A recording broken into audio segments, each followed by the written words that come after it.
প্রবেশ করাবো। না না না, তায়েফবাসী নবীর উপরে এমনভাবে আঘাত করতেছে। সাইয়েদ ডাক দেয়া বলে, দুনিয়ার মানুষ, আমি শুধু একটা তেনার দ্বারা আমার পেয়ারা হাবিবের রক্ত মুবারক মুছতে লাগলাম। একদিক থেকে রক্তগুলি মুছি, আর একদিকে রক্ত গড়গড় করে বের হয়ে আসে। নবী আমার ডাক দেয়া বলে, সাইয়েদ খবরদার, আমার এক ফোঁটা রক্ত জমিনে পড়তে দিস না রে সাইয়েদ। আমার এক ফোঁটা রক্ত যদি জমিনে পড়ে তাহলে তায়েফবাসী ধ্বংস হয়ে যাবে। সাইয়েদ ডাক দেয়া বলে, নবী গো, আপনার এক ফোঁটা রক্ত যদি জমিনের মধ্যে পড়ে তাহলে কি হবে? নবী আমার ডাক দেয়া বলে, আমার মালিক, আমার আল্লাহ, এক ফোঁটা রক্ত যদি জমিনের মধ্যে পড়ে রে, আমার মালিক সহ্য করতে পারবে না, আমার আল্লাহর আরশ পর্যন্ত কেঁপে যাবে। আমার আল্লাহ ডাক দেয়া বলেন, এরা পৃথিবীর মানুষ, আমি আল্লাহকে যদি দুনিয়ার মানুষ গালি দেয়, আমি রবকে যদি দুনিয়ার মানুষ গালি দেয়, আমি আল্লাহর হুকুম যদি দুনিয়ার মানুষ ঠিক মতে না মানে, আমি আল্লাহকে নিয়ে যদি কটূক্তি করে, তারপর আমি আল্লাহ মাইন্ড করি না, আমি আল্লাহ রাগ করি না। কিন্তু আমার নবীরে যদি কেউ গালি দেয়, আমার নবীর সাথে যদি কেউ বেয়াদবি করে, আমার নবীকে যদি কেউ লাঞ্ছনা করে, আমি আল্লাহ বরদাস্ত করতে পারি না। কারণ আমার নবীরে আমি কখনো নাম ধরে আমি ডাক দেই নাই, আমার নবীরে আমি কখনো নাম ধরে ডাক দেই নাই। আমার নবীকে যদি ডাক দিতে মন চাই, আমি আল্লাহ কোরআনের আয়াতের মধ্যে কয়েকটা নাম রেখেছি আমার পেয়ারা হাবিবের। আমার যদি মন চাই আমি আমার নবীকে ডাক দেই, ইয়া আইয়ুহাল মুযাম্মিল। আমার নবীকে ডাক দিতে মন চাইলে আমি বলতাম ইয়া আইয়ুহাল মুদাসসির। তথাপি আমার নবীরে আমি আল্লাহ নাম ধরে ডাক দেই না, নাম ধরে ডাক দেই না। দুনিয়ার মানুষ জেনে রাখো, জেনে রাখো, আমার নবীর সঙ্গে যদি কেউ বেয়াদবি করে, আমি আল্লাহ বরদাস্ত করতে পারি না। নবী ডাক দেয়া বলে, তায়েফবাসী ধ্বংস হয়ে যাবে যদি আমার এক ফোঁটা রক্ত জমিনের মধ্যে পড়ে যায়। এমন অবস্থায় জিবরাইল এসে হাজির হলেন। ডাক দেয়া বলে, ইয়া রাসূলুল্লাহ, ইয়া হাবিবাল্লাহ, আল্লাহর পক্ষ থেকে আমারে পাঠাইছে তায়েফবাসীরা ধ্বংস করে দেওয়ার জন্য। শুধু আপনার একটা হুকুমের প্রয়োজন, আপনার অনুমতির প্রয়োজন। নবী গো, আপনি অনুমতি দেন।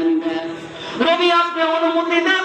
আমার 600 নূরের ডানা প্রয়োজন নাই, একটা নূরের ডানার একটা কোনা আমি তায়েফের জমিনের মধ্যে দিব, তায়েফের জমিন আমি উল্টায়া ধ্বংস করে দিব। ও নবী, আপনি শুধু অনুমতি দেন। নবী ডাক দেয়া বলে, জিবরাইল, না না না না, তায়েফবাসীরা ধ্বংস করতে পারবা না, আমি নবী অনুমতি দিব না। কারণ এই তায়েফবাসীকে যদি ধ্বংস করে দেয়, তাহলে আমি নবী দিনের দাওয়াত কার কাছে নিব, আমি নবী কার কাছে কালেমার দাওয়াত দিব?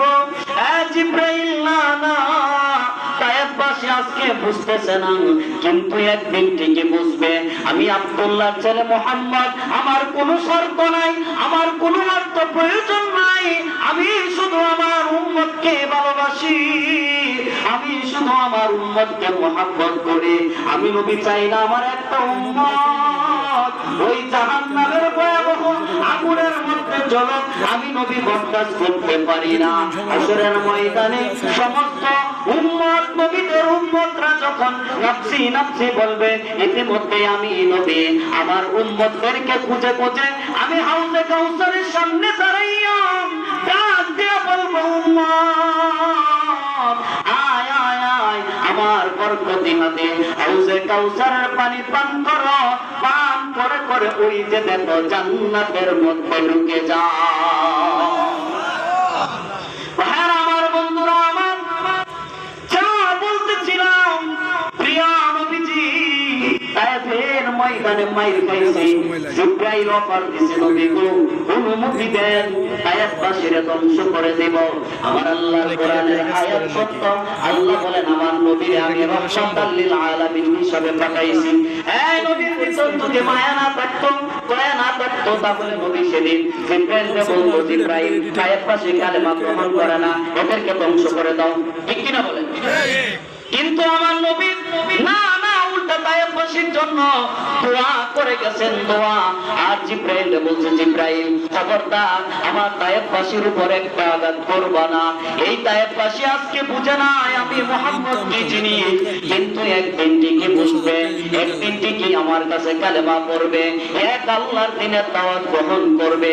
ঠিকই দেখা গেল কালেমা একদিন তায়েফবাসী বলল। ভাইরা আমার, বন্ধুরা আমার, যেটা বলতেছিলাম, আমার মূল কথা হলো প্রিয় নবীজিকে এইভাবে লাঞ্ছনা করেছে, নবীজিকে মক্কা থেকে মেরে মেরে মদিনার মধ্যে হিজরত করাইছে। তারপর আমার নবী বদুয়া দেয় নাই, আমার নবী রাগান্বিত হয় নাই। নবী হিজরত করে মদিনার মধ্যে গেছে, নবী উম্মতের জন্য দোয়া করছে। বন্ধুরা আমার, যা বলতেছিলাম, বিশ্ব নবীকে সদা সর্বদাই আপনার আমার বেঁচে থাকার অবস্থায় আমার নবীকে আইডল হিসাবে মানতে হবে।